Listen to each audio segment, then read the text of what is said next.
Titulares. La Unión Nacional de Educadores se movilizará el 22 de noviembre. Buscan juicio político contra la ministra Brown. Wilman Terán asegura que sí hubo comisión de selección para su designación. El Consejo de Seguridad entre Noboa y Lasso se reunirá hoy desde las 14 horas. La policía le presentará 5 reformas a la Asamblea Nacional.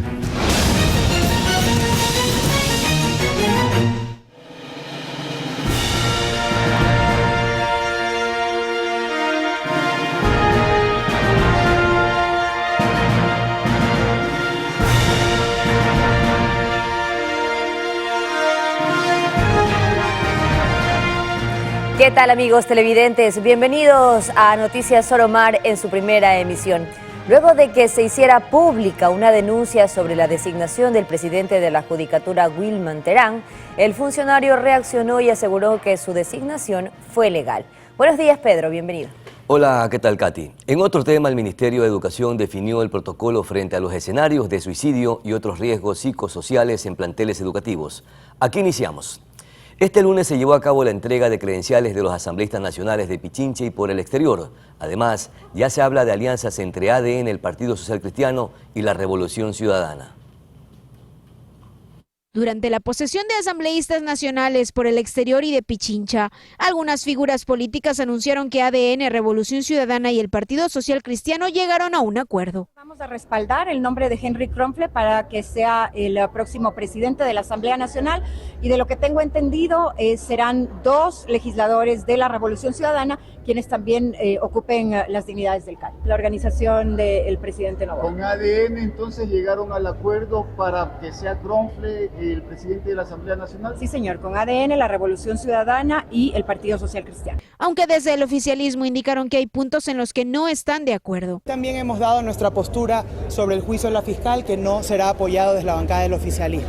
Necesitamos un acuerdo nacional en la Asamblea, multipartidista, en donde cada uno de los movimientos tengan representación, y eso es lo que estamos buscando para que las leyes económicas urgentes de nuestro presidente Daniel Noboa puedan ser realidad.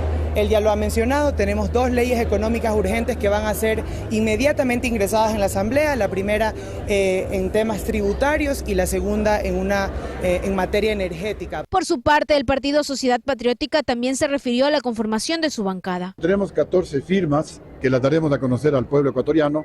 Hay muchos rumores de que los nuevos, entre comillas, políticos estarían utilizando las mismas viejas mañas de la política que los ecuatorianos la queremos enterar definitivamente. En todo caso, si eso ocurre, pues el pueblo ecuatoriano se va a enterar de cuáles son los que firmaron por Sociedad Patriótica y a qué bancada se fueron y a cambio de qué se fueron. Sociedad Patriótica está conformando la bancada ética política. Mientras que Patricio Carrillo del Movimiento Construye aseguró que no han tenido acercamientos con el oficialismo y que no apoyarán la candidatura a la presidencia de Henry Kronfle. Al parecer ya hay alguna especie de diálogos entre 3 movimientos políticos.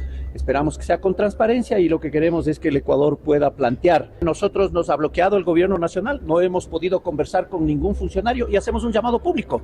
Ojalá pueda participar en estas conversaciones el Movimiento Construye, porque representa a 2 millones de ecuatorianos. Al parecer los 2/3 de la Asamblea ya están armados. El tercio que queda haremos la oposición democrática propositiva en este gobierno. Y justamente Henry Kronfle informó cuáles son los temas urgentes para trabajar en el legislativo. En materia de seguridad, en materia de salud, en materia de educación, en materia de generación de empleo, y también los problemas gravísimos que está viviendo el país, por ejemplo, en temas energéticos, que es gravísimo lo que vive el país, y la reducción, por ejemplo, de la producción petrolera. Y es que aunque ya se empiezan a anunciar acuerdos, la decisión final se dará el 17 de noviembre cuando se instale la Asamblea y los legisladores voten por las autoridades que quieran que los representen. Anaí Vélez, Noticias Soromar. Por otro lado, el conflicto entre Soledad Padilla y Jorge Glass parece no terminar, luego de que Padilla publicara un video contando su versión de los hechos. Al mismo tiempo, pidió a 3 de las simpatizantes de Revolución Ciudadana que acudan a rendir su versión en la Fiscalía. Luego de varias semanas de que se filtraran audios en los que se involucra a Soledad Padilla, a Jorge Glass y a Ferdinand Álvarez, la ex asesora de Glass mediante un video salió a dar su versión de los hechos. ¿Por qué tardé tanto tiempo en denunciarlo? ¿Por qué ahora? ¿Por qué no antes? Cuando eres víctima de violencia y estás frente a una relación de abuso de poder, tienes miedo, tienes muchísimo miedo. Jorge Glass decía constantemente que nadie más me iba a dar trabajo, que nadie me contrataría. Me decía también que él era lo mejor que me podía pasar en la vida. Me decía que todos a mi alrededor creían que él y yo éramos pareja, que yo no debía desmentirlo, porque nadie me iba a creer, absolutamente nadie. Me pedía sentarme a su lado en actos oficiales y públicos, y siempre le decía que no. Además, le pidió a 3 de simpatizantes de Revolución Ciudadana que acudan a la Fiscalía a rendir versión. Ha convocado a Marcela Guiñaga, Luisa González y Paola Cabezas para que rindan su versión.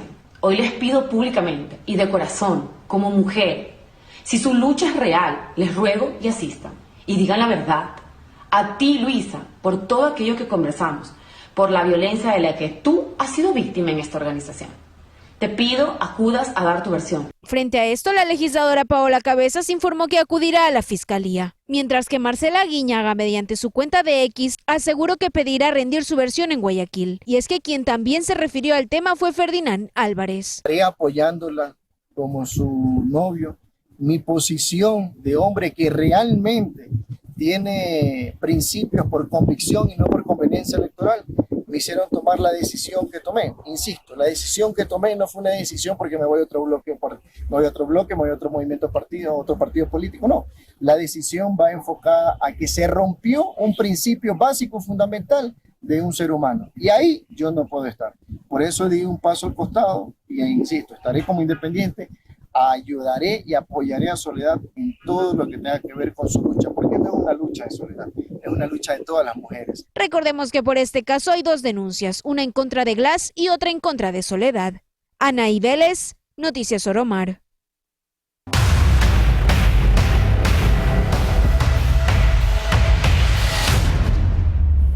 El consejero de Participación Ciudadana Juan Guarderas receptó este lunes la denuncia que busca destituir al presidente de la Judicatura, Wilman Terán, tras presuntamente contar con un nombramiento irregular.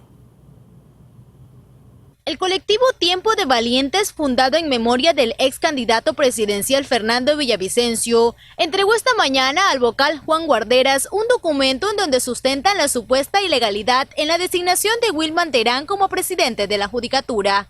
Para entregar este manifiesto al doctor Juan Esteban Guarderas, consejero del Consejo de Participación Ciudadana, quien ha sido el único, y quiero recalcar esto, quien ha sido el único que ha prestado oídos al clamor popular, porque antes el Consejo de Participación Ciudadana era solamente la sucursal de los partidos políticos.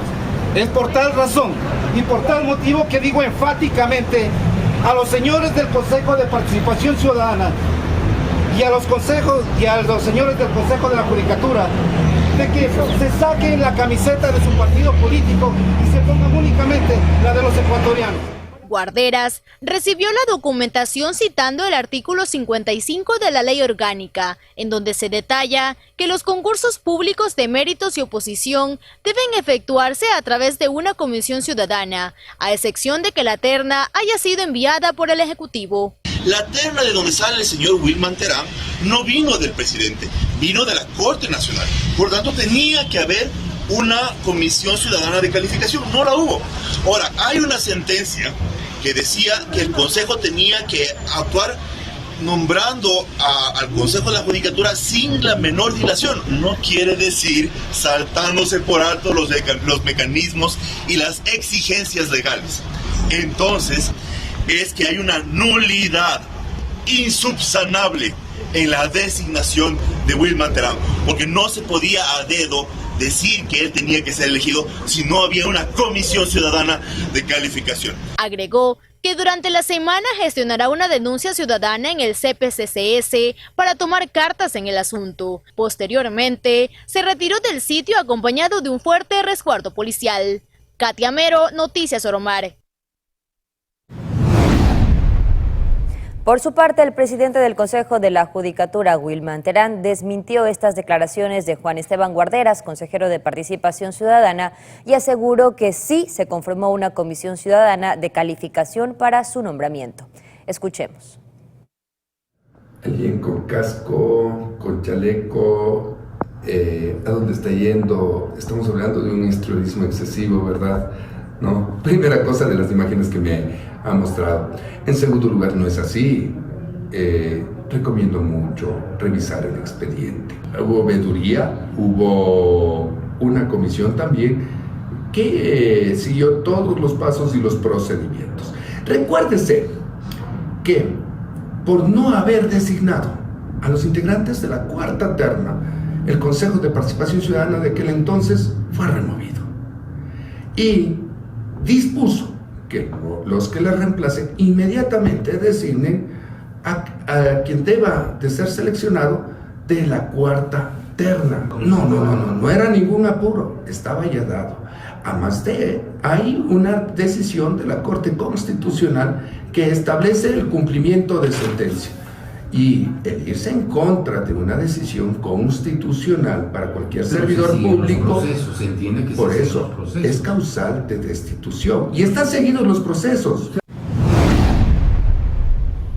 El denominado caso Encuentro provoca fricciones entre la Fiscalía y el juez anticorrupción a cargo del caso. La audiencia volvió a ser postergada para el 14 y 15 de diciembre.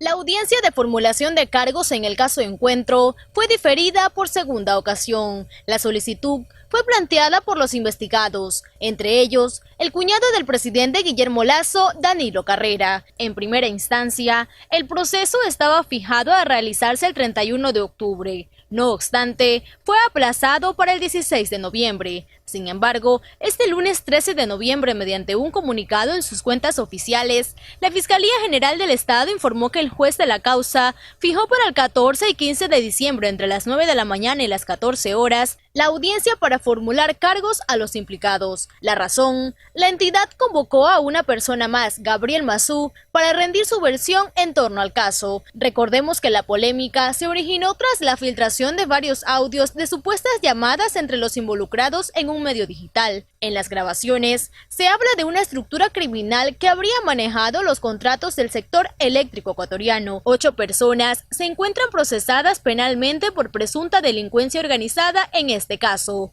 Katia Mero, Noticias Soromar. Seguimos con más. El gobierno nacional afirma que hasta el momento ha recuperado 440 millones de dólares para la seguridad social de la Policía Nacional en el denominado caso ISPOL. Esta cantidad representa el 54% del monto total.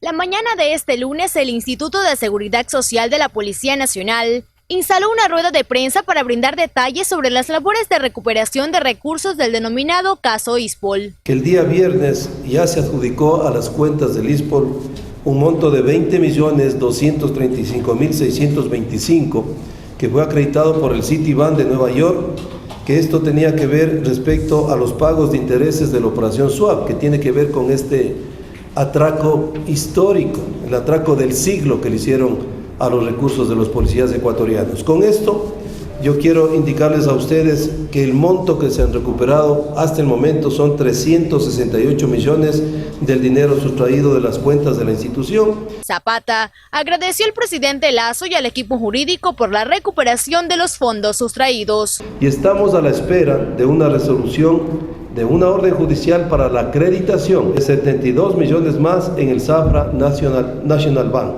Con esto podemos mencionar que en total, durante la gestión del presidente Lasso, se han logrado ya recuperar 440 millones, que significan el 54% del monto que fue reclasificado de inversiones vencidas a cuentas por cobrar por disposición de la Superintendencia de Bancos en el 2020. Por su parte, el director del ISPOL, Renato González, cuestionó que en el país no exista un solo sentenciado por este caso y a la vez hizo un llamado al presidente entrante Daniel Noboa para que continúe con la recuperación de los fondos. Katia Mero, Noticias Soromar. Por decisión de las asambleas de docentes y del Comité Ejecutivo, la Unión Nacional de Educadores convocó a una movilización para el 22 de noviembre. El propósito es insistir ante el Legislativo en el pedido de juicio político a la ministra de Educación, María Brown. Entre las causales estarían abandono masivo de niños, niñas y adolescentes del Sistema Nacional Educativo, retraso en las políticas públicas para prevenir la violencia en escuelas y colegios, recorte de textos escolares, sobrecarga laboral y administrativa a los docentes, entrega de nombramientos provisionales y no definitivos, entre otras. Además, se busca declarar en emergencia la educación por parte del nuevo gobierno con el fin de movilizar recursos para enfrentar la crisis educativa y generar políticas públicas de manera prioritaria. Impulsar este 22 de noviembre una jornada de movilización para entregar a la Asamblea Nacional la reactivación del juicio político hacia la ministra de Educación, María Brown, porque no solo es el problema de los textos escolares, más de 15.000 docentes fueron discriminados de la equiparación salarial. La ministra elaboró un reglamento a la LOI que es un verdadero boicot a las reformas que fueron alcanzadas con 2 huelgas de hambre, y eso ha imposibilitado que se ejecuten los procesos de escalafón a través de la transitoria 33ª para los docentes que tienen más de 25 años de servicio. Y lo más preocupante, la ministra no entregó el plan de reinserción escolar. Pedro, amigos, a esta hora de la mañana hacemos una pausa comercial, pero ya regresamos con más información. Y también estaremos conversando más adelante con un representante del sector arrocero, precisamente cómo se están preparando frente a los efectos del fenómeno del Niño y cuánto afectaría a la producción de arroz. A la pausa publicitaria, enseguida retornamos.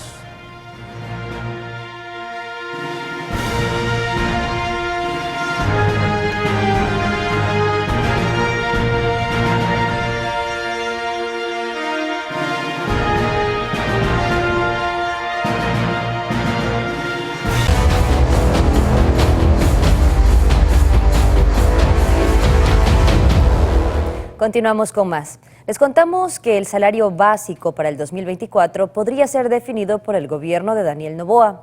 Esto debido a que se adelantó la fecha de su posesión como presidente.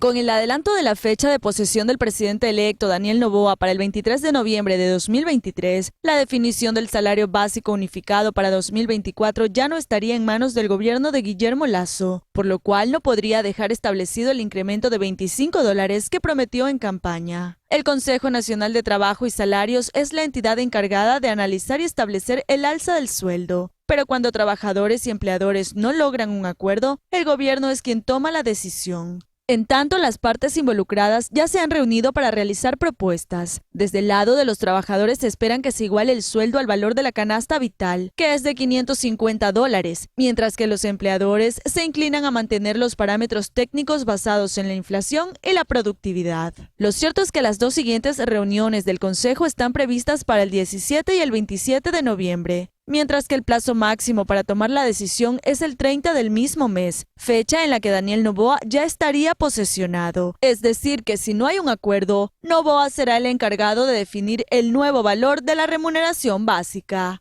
Tania Loor, Noticias Oromar.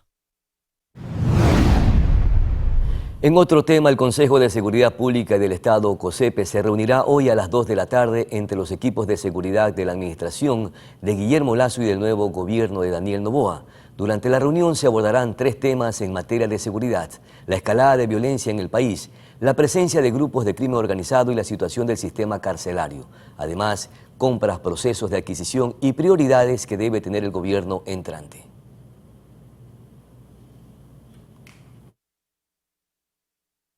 Por otra parte, la policía presentará 5 reformas ante la Asamblea Nacional. Según las autoridades policiales, las enmiendas apuntan a mejorar el trabajo de la institución. El alto mando de la Policía Nacional encuentra la mayor apertura tanto en el nuevo gobierno como en la Asamblea. Después de un análisis sesudo y consensuado, los uniformados plantearán a la legislatura una serie de reformas que se resumen en enmiendas al Código Orgánico de Entidades de Seguridad Ciudadana y Orden Público COESCOP, que entró en vigencia desde el 2017. No ha traído ninguna consecuencias buenas. Además, constan las adquisiciones de la institución cuya demora afecta a la colectividad, reformas al Código Orgánico Integral Penal, que según la policía otorga muchas garantías a los delincuentes, y el tema del arresto domiciliario, del que se conoce que 1.300 gendarmes están dedicados a resguardar a detenidos por violencia sexual, asesinatos y también por narcotráfico. Eso creo que es fundamental, pero bueno, qué bueno que ya esté todo encaminado. El paquete de enmiendas fue elaborado por la policía en base a la serie de hechos registrados en el diario vivir de los gendarmes. Ahora, con la realidad sentida por los uniformados y rectificando lo aprobado por gobiernos anteriores, la institución del orden propondrá estos puntos para ser tomados en cuenta en la agenda legislativa. Y mucha atención, los 3 sujetos que asaltaron a mano armada una joyería del centro histórico de Cuenca aún no son capturados. La policía asegura que sus agentes y la propia fiscalía investigan lo sucedido.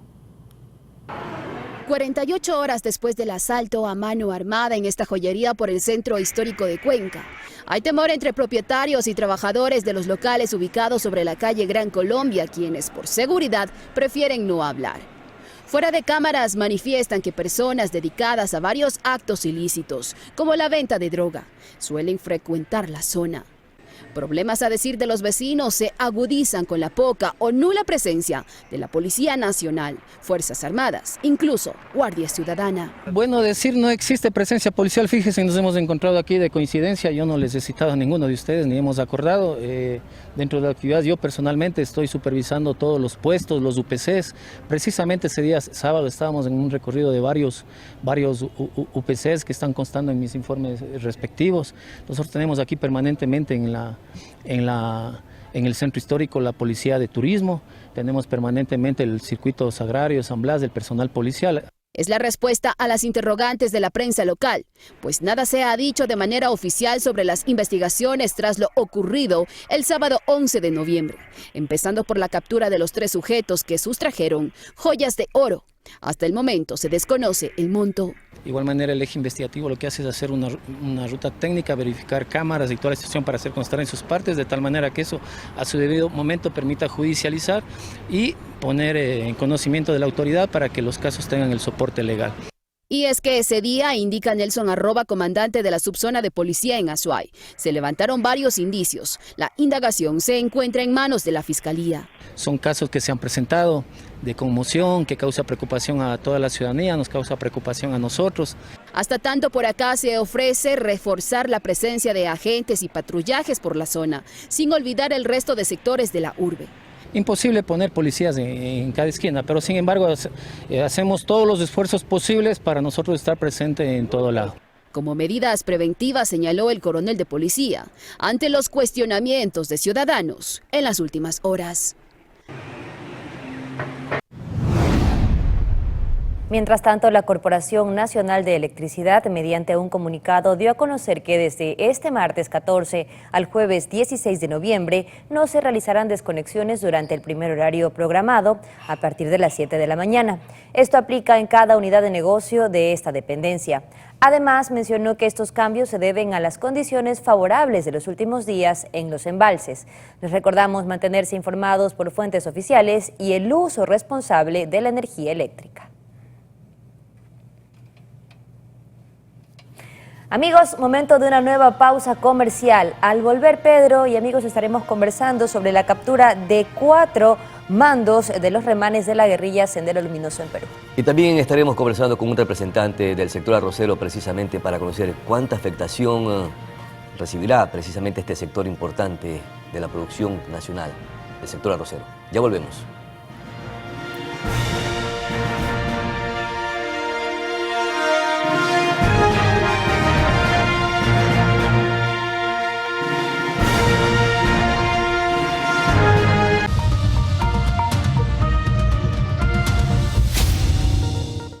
Ya nos acompaña vía telemática José Luis García, él es representante del sector agricultor, del sector precisamente arrocero desde la ciudad de Daule. Muchísimas gracias, estimado José Luis. El sector arrocero precisamente ha rechazado y viene rechazando de manera contundente la importación de arroz desde Uruguay y ustedes aseguran que está garantizada la producción. ¿Ustedes aún mantienen esa posibilidad de salir a las calles precisamente en rechazo a esta postura gubernamental? Mire, nosotros estamos ya cansados de que el gobierno de Lasso no haya escuchado al agricultor. El gobierno de Lasso falsificó información. Dijeron que en este año, en julio y en agosto, iba a haber un gran desabastecimiento de arroz. Por eso es que hicieron todos los pasos para que hubiera una importación. ¿Cómo es posible que un país como Ecuador, que en el año 2020, 2021 y 2022 fue exportador de una gran cantidad de arroz hacia Colombia, en el 2023 misteriosamente por la corrupción de los funcionarios del MAGAP se convirtió en importador? Crearon una gran conmoción social engañando al consumidor diciendo que había un desabastecimiento, cuando lo que hubo en realidad fue especulación, obviamente organizada por los industriales y en contubernio con los funcionarios del Ministerio de Agricultura. Perfecto. Ustedes argumentan que se produce 1 millón de toneladas de arroz al año y se consume 700.000. Por tanto, ustedes también mantienen esa postura de que está asegurada la producción del arroz. Pero este año, con la presencia del fenómeno del Niño, probablemente, dependiendo de la furia de la naturaleza, habrán afectaciones en el sector arrocero. Y es importante entonces tener como posibilidad esta importación de arroz. Mire, no hay necesidad de importar arroz. En el mes de septiembre y octubre salió la cosecha de verano. En los próximos meses, entre diciembre y enero, va a salir la cosecha preinvernal que sirve para abastecer todo el invierno. En el país no se conoce exactamente la cantidad de almacenamiento privado que existe para arroz. Sí conocíamos la cantidad de almacenamiento público que la hacía los hilos que eran de la ENAC, ahora son de la UNA, que eran aproximadamente 81.000 toneladas. El sector arrocero ha garantizado siempre la soberanía alimentaria del país. Lo que está sucediendo en este momento es un contubernio entre los industriales y el Ministerio de Agricultura para crear falsos desabastecimientos, porque como lo hemos denunciado, el arroz ecuatoriano se está saliendo por la frontera norte hacia Colombia. Los piladores obviamente llegan y les compran el arroz, ellos lo venden, pero sin embargo no hay ningún control de parte del gobierno. Por lo tanto, no es necesario. Si el gobierno de Lasso se hubiera preocupado, como se preocupa el gobierno de Colombia, de tener una reserva estratégica de alimentos para la población más vulnerable para el fenómeno del Niño, no existiera eso. Eso no ha existido. Están haciendo exactamente lo mismo que hicieron en el año 98. ¿Y aún se desconoce si existe o no esa reserva de estos productos? Mire, el sector privado tiene capacidad para almacenar 7 meses de arroz. Si le aumentamos los hilos que están desabastecidos de la UNA, tenemos un mes más, para 8 meses. Pero el gobierno nacional no da a conocer esta información, no quiere dar a conocer esta realidad, porque ellos tratan de tapar la metida de pata que fue la importación de arroz. Como les dije, dijeron que iba a haber desabastecimiento de arroz en julio y agosto. Ni en la tienda más humilde, ni en el más grande centro comercial ha habido hasta el momento una pepita de arroz menos. ¿Y a cuánto ascendería el perjuicio para los productores de arroz precisamente por esta importación? Mire, al existir una importación hay una sustitución del producto. Nosotros estamos cuantificando que aproximadamente tenemos una pérdida en este año de unos 50 millones de dólares por esa importación y por el caos que causaron los industriales en conjunto con los funcionarios del Ministerio de Agricultura. Quiero insistir en algo. En el fenómeno del Niño, justamente en el 97 y el 98, la situación fue caótica porque se perdió la producción de arroz y probablemente en ese entonces el país y el sector arrocero y el sector productivo de los ecuatorianos no estaba preparado. ¿Qué medidas se están adoptando para que no suceda lo mismo y no perdamos la producción del arroz o no se pierdan los cultivos por las posibles fuertes lluvias que vendrán con el fenómeno natural o climatológico del Niño? Mire, en las zonas de la provincia del Guaya que se siembra arroz en las zonas altas, gracias al apoyo de la prefectura y de los gobiernos locales, se están haciendo la limpieza de los canales para que haya un correcto flujo del agua. Sin embargo, es de conocimiento público que el fenómeno del Niño trae intensas lluvias. Por lo tanto, nosotros estamos advirtiendo desde este momento que la producción del año 2023 debió haber sido guardada y reservada. Debió haber sido controlada y haber sido declarada en emergencia la alimentación en el Ecuador, como lo que ocurrió en el país de la India. India es el principal productor de arroz del mundo. India ha restringido las exportaciones de arroz, India ha restringido la salida de arroz, Por lo tanto, ese es el motivo por el cual el precio del arroz en estos momentos está alto, porque hay falta de arroz, porque la India sí cuida a sus ciudadanos. En cambio, acá en el Ecuador, en el gobierno de Lazo, en los 900 días de infierno que hemos pasado los agricultores. Es decir, que se desconoce la cantidad de almacenamiento del arroz y probablemente sea parte de una estrategia para generar especulación y que nuevamente suba el precio del arroz. Así es, totalmente, usted está en lo cierto. Nosotros tenemos conocimiento que los industriales, en conjunto con funcionarios del Ministerio de Agricultura, piensan subir el arroz a $150 el quintal en los primeros días de lluvia. $150 el quintal. ¿Y cómo está el quintal ahora en este momento? Ahorita nos están comprando a $44 la saca, que genera 130 libras de arroz. A $44 que tranquilamente tienen el 30% de utilidad los señores industriales.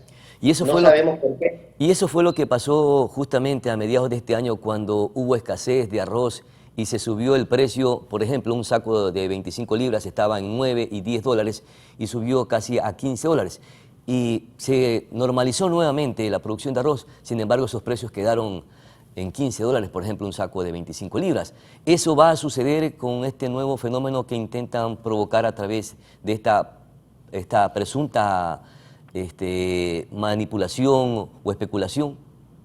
Así es, porque lo que sucedieron en los meses de agosto y mayo fue que compraron la cosecha de invierno.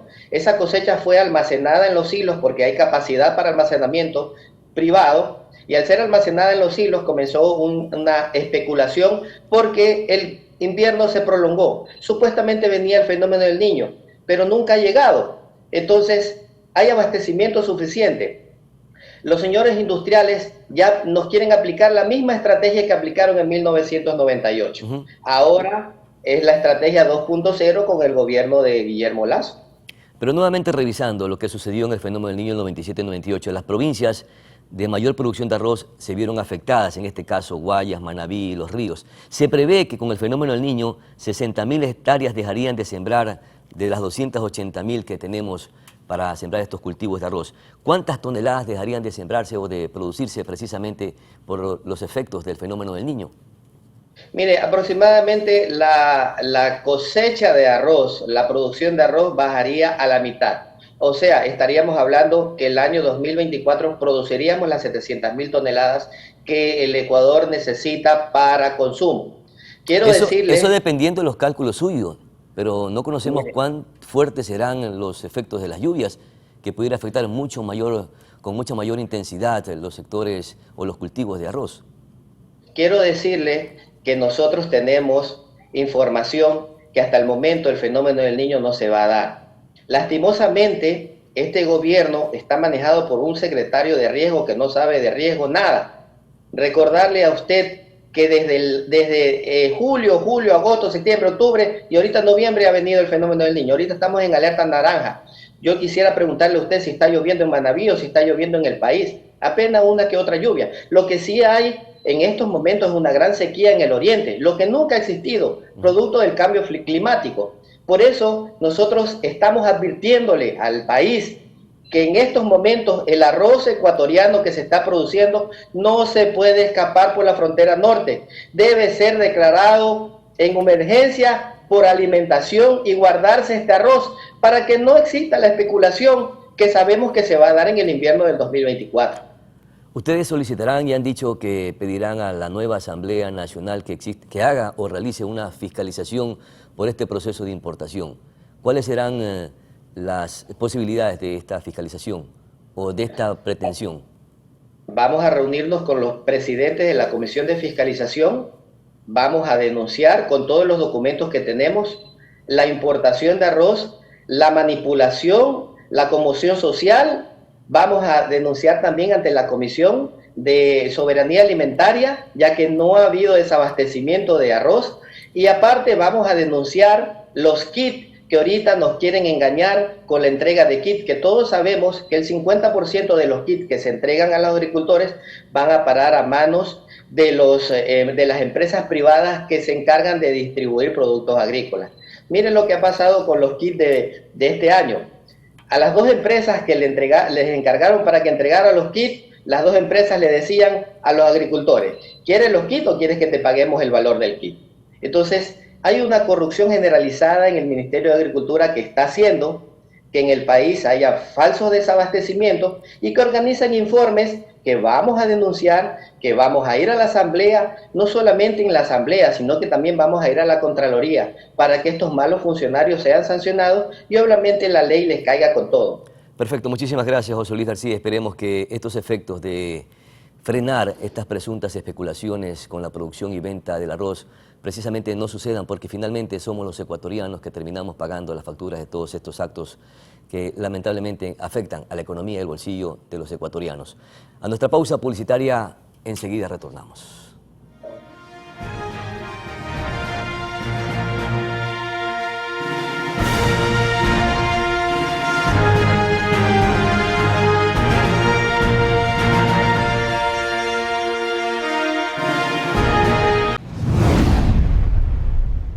Y este mes de noviembre el Cantón Montecristi celebra las fiestas religiosas de la Virgen de Monserrate. Para ello, la Iglesia Católica ha preparado varias actividades.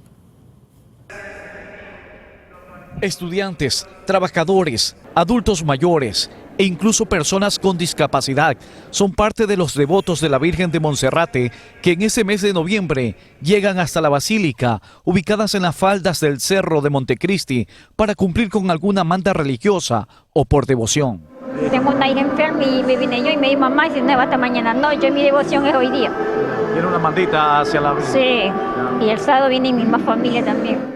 La fe en ella desde hace muchos años y lógicamente que estamos cumpliendo porque de eso se trata, más aún ahora que tenemos tanta inseguridad, tanta crisis en el país, que ojalá que la Virgen Santísima nos proteja y nos guíe por el camino del bien. Nosotros como empresaria de Montecristi, con todo mi grupo de colaboradores, he pedido al Padre que nos realice una misa para bendecir nuestro trabajo y a todos nosotros, cada uno de nosotros. Y que viva la Virgen de Monserrate. Son varias las actividades religiosas que se han preparado en la Iglesia Católica para conmemorar esta fecha. Hemos comenzado un quincenario el domingo anterior con un pregón de fiesta y luego los demás días, pues desde la mañana, con el tradicional Rosario de la Aurora y otras misas durante la jornada, con la presencia de instituciones distintas, educativas, comerciales, etcétera, que vienen a rendir, digamos, su homenaje, su oración a la Virgen en estos días, ¿no? El día 21 es el día solemne de la fiesta, a las 11:30 de la mañana, con la misa que preside el arzobispo de Puerto Viejo, Monseñor Eduardo Castillo, y luego a las 4 de la tarde tenemos la procesión con la imagen de la Virgen por las principales calles de la cabecera cantonal y de la parroquia Aníbal San Andrés. En estas fiestas patronales, el Cantón Montecristi recibirá a los feligreses que llegarán desde otros cantones o provincias del país. Willy Quinde, Noticias Oromar. Con esta noticia nos vamos, nos despedimos. Pedro, ya tenemos actividades para realizar en Montecristi. Todos invitados. Mañana tendremos más informaciones y entrevistas. Muchísimas gracias. Buenos días, felicidades.